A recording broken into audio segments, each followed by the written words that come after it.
शीला जी अपनी बहू को बड़े प्यार से देख रही थी, क्योंकि वो आज बड़ी सुंदर लग रही थी। रहा था मानो धरती पर लक्ष्मी जी उतर कर आ गई हों।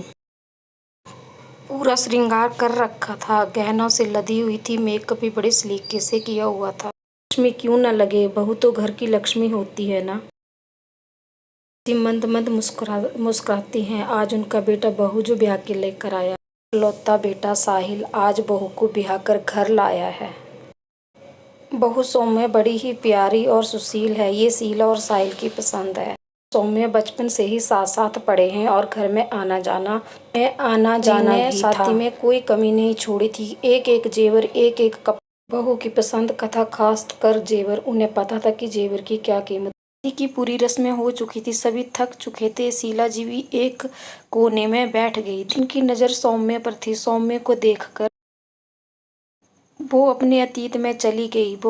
वो भी एक दिन ऐसे ही सज धज कर अनजान सा डर लेके बैठी थी। उनकी तो अरेंज मैरिज थी। वे अपने ससुर की पसंद थी। ससुर जी शादी से पहले ही चल बसे थे, पर शादी की सारी तैयारी खुद करके गए थे। उन्हें जेवर का बड़ा शौक था। अब शीला जी का नया जीवन शुरू हो चुका था। अब जिंदगी आसान नहीं, क्योंकि वो अपनी सास और ननद की पसंद की नहीं थी, पर फिर भी शादी हो गई। शादी को अभी 1 ही महीना हुआ था कि सास और ननद उसके कमरे में आए। बड़े ही प्यार से कहने लगी, शीला जो झुमके तुम्हारी माँ ने दिए वो मुझे दे। बस एक अंगूठी है, तेरे इन झुमकों से मेरे लिए एक अंगूठी बन जा। शीला ने बिना कुछ कहे वो झुमके उन्हें दे दिए, क्योंकि उसे सास दिल से माँ माना था। उस दिन तो शुरुआती धीरे धीरे कभी कपड़े, कोई भी सामान जो भी उन्हें अच्छा लगता वो उठाकर लेकर जाती। शीला जी को दुख होता, पर कुछ नहीं बोलती, चुपचाप रहती, क्योंकि उनके पति शहर में नौकरी करते थे।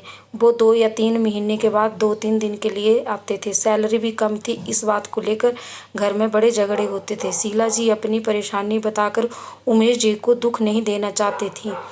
घर आते तो झगड़ा होने ही होते थे। वो भी बड़े गंदे वाले।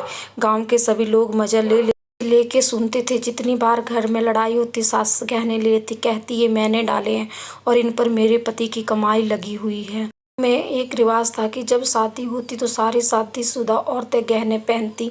शुरू में तो पहनने को दे देती थी, पर देवर की शादी के बाद देने बंद कर दिए। शीला जी ने भी ज्यादा पूछा नहीं, क्योंकि उनको विश्वास, पर शीला जी को इतना विश्वास था कि वो दे ही देंगी एक दिन।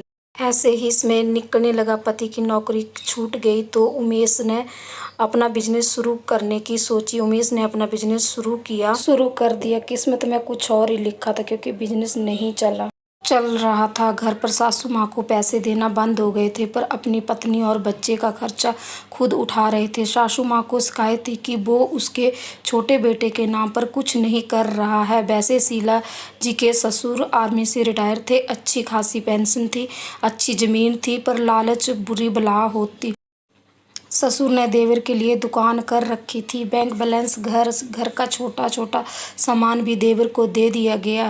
8 कमरों में सिर्फ छोटी सी रसोई, उसी में शीला जी रहने लगी। 8 साल बीत गए। एक दिन अचानक से सासू माँ ने शीला जी को बोला कि अब तू रसोई भी अलग कर ले। पर जिस टाइम शीला जी की अलग कर दिया गया, ना खाने को अनाज था, ना ही रोटी बनाने के लिए लकड़ी।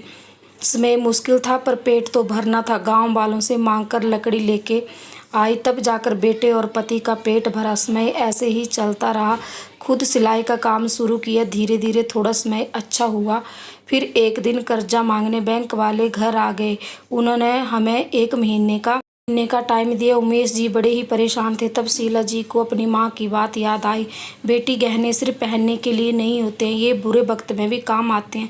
फिर शीला जी ने अपनी बड़ी ननद को फ़ोन किया। शीला जी ने पूरी बात बताई। उन्हें यह भी बोला कि अगर आप मेरे गहने सासू माँ से दिल वापस करवा देंगी तो हम अपना कर्जा भर सकते हैं। कम से कम 10 तोले सोना है मेरा। पर ननद का जवाब आया तो शीला जी बिस्तर पर गिर गई। तब उमेश जी ने पानी पिलाया और पूछने लगे क्या हुआ, पर शीला जी रोए जा रही थी। फिर बड़ी शांत हुई।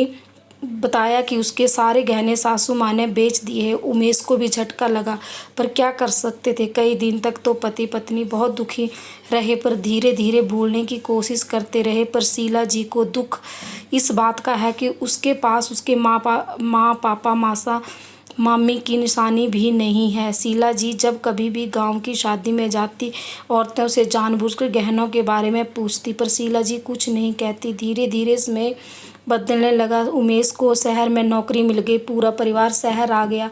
दोनों खूब मेहनत की और बेटे को पढ़ाया। बेटा सरकारी बैंक में है, बहू भी टीचर है, खुद का मकान है। आज बहू भी घर आ गई। आज शीला की यही सोच रही है कि गहने समय पर दे दिए होते तो शायद वो भी अपनी ज़िंदगी थोड़ी आसानी से जी लेती। तभी तो ज़मीन और गहने मुश्किल समय के लिए होते हैं, तभी तो इन्हें स्त्री धन कहा जाता है।